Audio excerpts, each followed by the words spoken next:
नमस्कार दोस्तों, आपका स्वागत है आपके अपने YouTube चैनल आरसी न्यूज में। आज दिन शनिवार तारीख 20 अप्रैल 2024।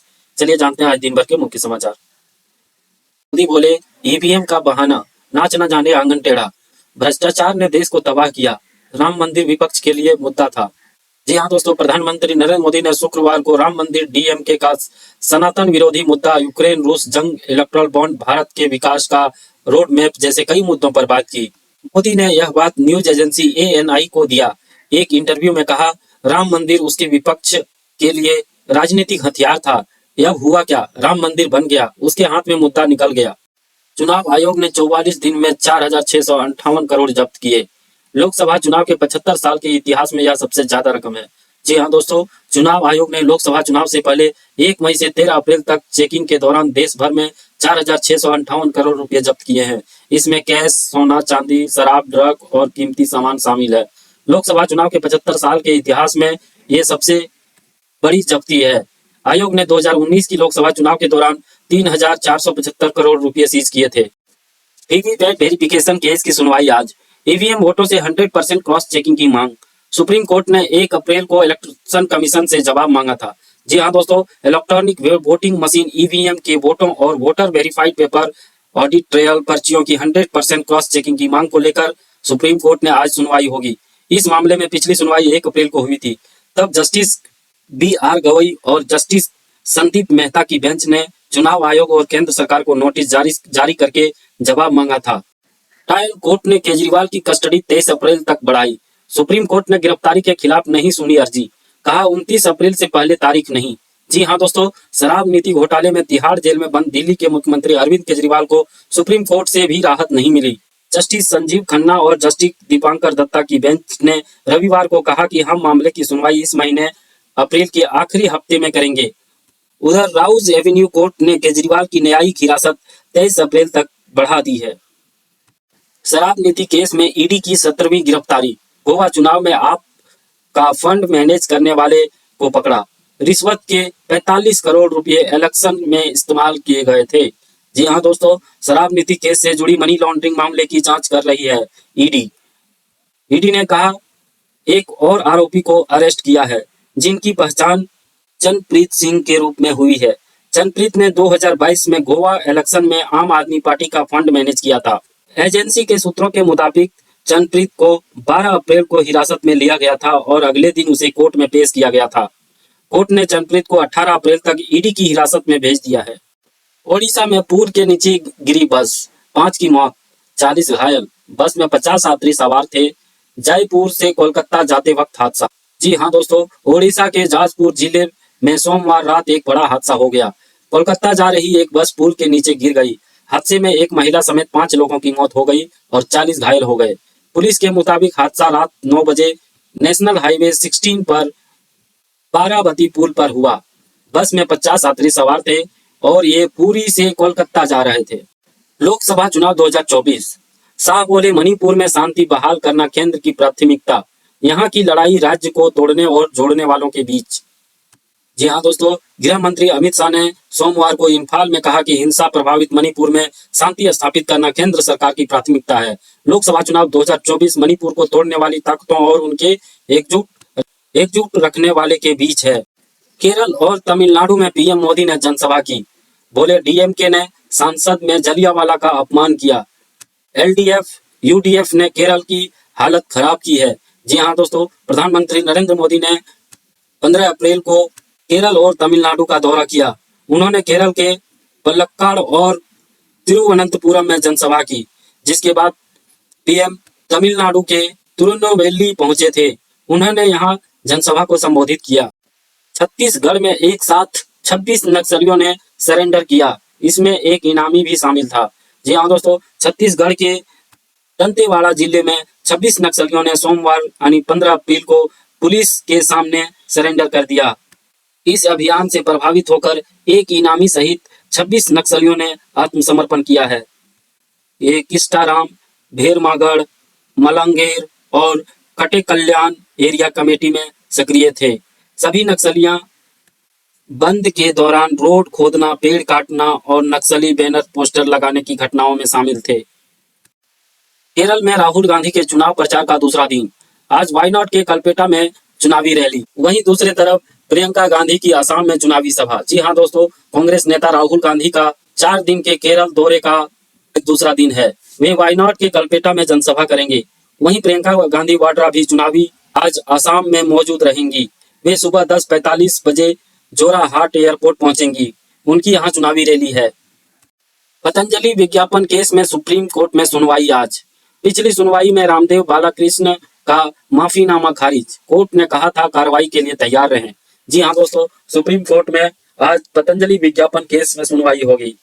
शीर्ष कोर्ट में आज 10 अप्रैल की सुनवाई में बाबा रामदेव और बालकृष्ण को के दूसरे माफीनामे को भी खारिज किया था।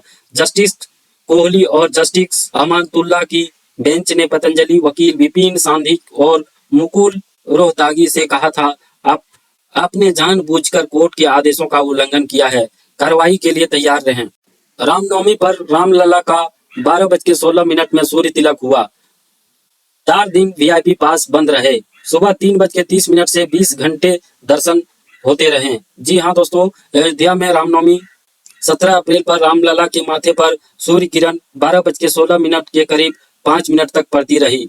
रामलला का दरबार श्रद्धालुओं से भरा हुआ था। यहीं उनका दरबार 20 घंटे खुला रहा था। मंगल आरती के बाद ब्रह्म मुहूर्त में 3:30 से रामलला का दर्शन शुरू हुआ। श्रद्धालुओं को रात 11 बजे तक मंदिर में प्रवेश कराया गया। अगला खबर अमरनाथ यात्रा से जुड़ी है दोस्तों। अमरनाथ यात्रा 29 जून से रजिस्ट्रेशन शुरू, 19 अगस्त तक चलेगी यात्रा। 13 से 70 साल की उम्र वाले जा सकते हैं, मेडिकल सर्टिफिकेट जरूरी। जी हाँ दोस्तों, अमरनाथ यात्रा 29 जून से शुरू होने वाली है। इस बार यह यात्रा 19 अगस्त तक चलेगी। 2023 में 1 जुलाई से यात्रा शुरू हुई थी। इस बार यात्रा 52 दिन की रहेगी। इसके लिए रजिस्ट्रेशन 15 अप्रैल यानी सोमवार से शुरू हो गए हैं। सरकारी आदेश के मुताबिक 13 से 17 साल की उम्र तक के भारतीय नागरिक अमरनाथ यात्रा कर सकते हैं। यात्रा के लिए जरूरी मेडिकल सर्टिफिकेट बनवाने की प्रक्रिया चल रही है। चंडीगढ़ में फ्लाइट की इमरजेंसी लैंडिंग, सिर्फ 2 मिनट का फ्यूल बचा था। घबराए यात्री उल्टी करने लगे। दिल्ली के डीसीपी ने बताई आप बीती। जी हाँ दोस्तों, अयोध्या से दिल्ली जाने वाली इंडिगो की फ्लाइट 6E2702 दिल्ली में मौसम खराब होने के कारण वहां लैंड नहीं कर पाई। इसके बाद इसे चंडीगढ़ डाइवर्ट किया गया। वहां जब फ्लाइट को लैंडिंग कराया गया तो उस समय फ्लाइट में केवल 2 मिनट का फ्यूल बचा था।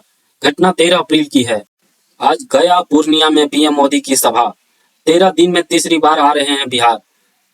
मगध सीमांचल की 8 लोकसभा सीटों को साधेंगे निशाना। जी हाँ दोस्तों, प्रधानमंत्री नरेंद्र मोदी की आज को गया और पूर्णिया में चुनावी सभा है। पिछले 13 दिन में पीएम मोदी का बिहार में यह तीसरी रैली है। मोदी इसके पहले 4 अप्रैल को जमुई और 7 अप्रैल को नवादा में जनसभा कर चुके हैं। नेपाल में मनाया गया सिंदूर यात्रा उत्सव।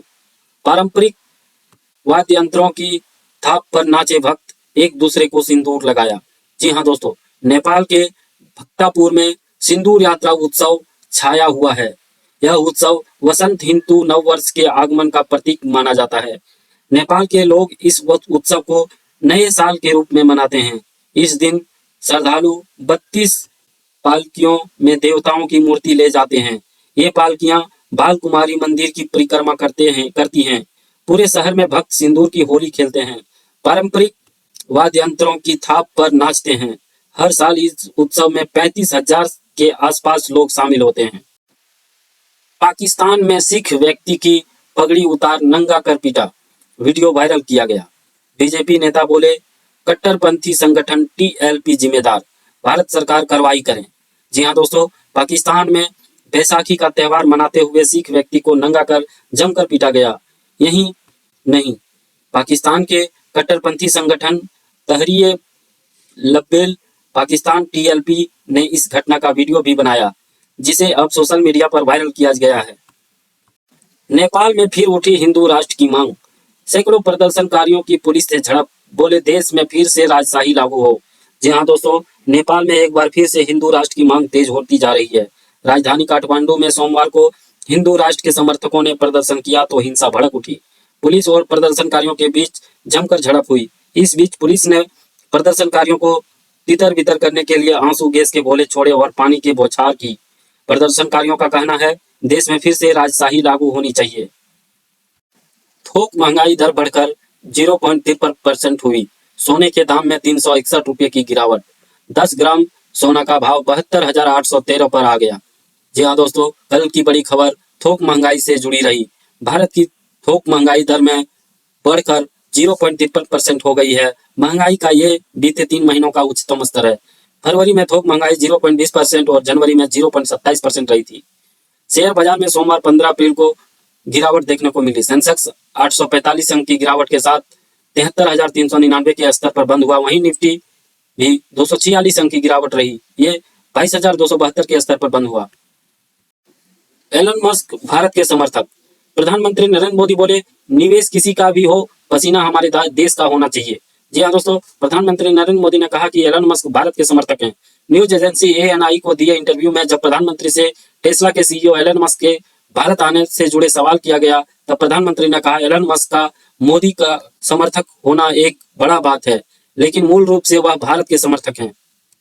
इजराइल और ईरान टेंशन से सेंसेक्स 845 अंक गिरा। निफ्टी भी 246 अंक टूटा।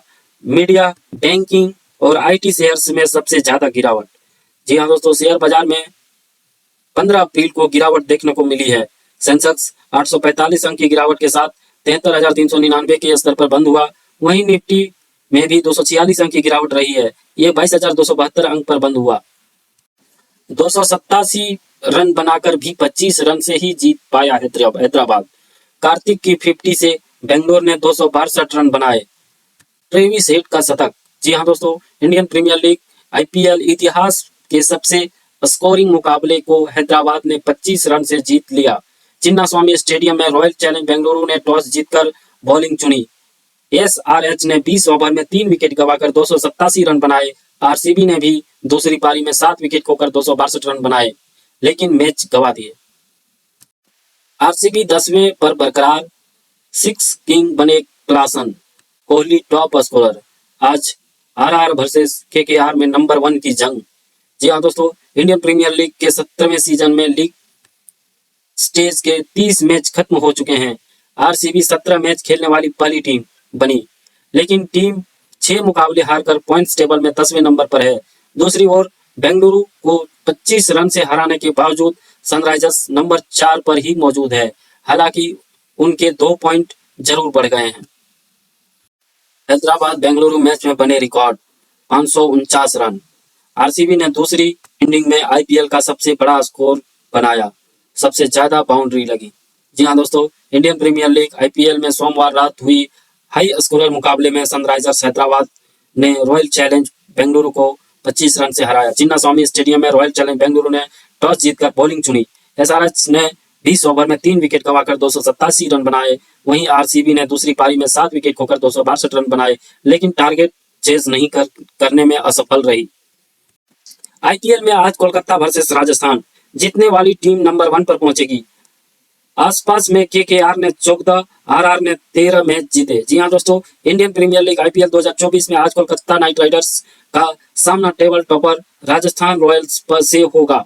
कोलकाता भी नंबर 2 पर है। मैच कोलकाता के home ground Eden garden stadium में शाम 7:30 बजे खेला जाएगा। आपका बहुत बहुत धन्यवाद दोस्तों, हमारे YouTube चैनल RC न्यूज को देखने के लिए। आप ऐसे ही बड़ी खबरों को देखने के लिए हमारे चैनल को सब्सक्राइब और लाइक कर सकते हैं।